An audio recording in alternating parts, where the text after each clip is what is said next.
ప్రభుత్వం ఎస్సీ ఎస్టీలకు పట్టాలు ఇస్తామని చెప్పి ఒకవైపు ఎక్విజేషన్ చేయడం, మరొక వైపు పారిశ్రామికవేత్తల రూపంలో ఆ భూములను కొల్లగొట్టడం, మరొక వైపు కబ్జాలు పెట్టడం, ఈ రకంగా ఇవాళ కాంగ్రెస్ ప్రభుత్వం అనేక కుట్రలకు పాల్పడతా ఉంది. అందులో ఒక పెద్ద కుంభకోణం. దీని వెనుక ప్రభుత్వ పెద్దలే ఉన్నారు. లాస్ట్లో అన్ని ఆధారాలు కూడా చూపిస్తా. I will show with all documents.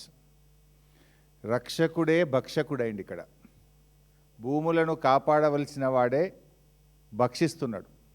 ఎట్లా భక్షిస్తుండో అన్ని ఆధారాలు కూడా బయట పెడతాం. ఈ స్కామ్ అంతా ఇంత కాదు, 7,000 కోట్ల రూపాయల స్కామ్.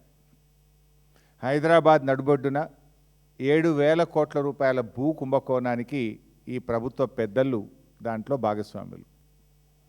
ఈ భూములు నాదర్గుల్ భూములు. ఈ భూములకు చాలా చరిత్ర ఉంది. ఈ భూములను ప్రభుత్వ భూములుగా డిక్లేర్ చేయాలని ఉమ్మడి రాష్ట్రంలో చంద్రబాబు నాయుడు పోరాటం చేసినాడు. రాజశేఖర్ రెడ్డి గారు ఈ భూములను ప్రభుత్వ భూములుగా ప్రకటించారు.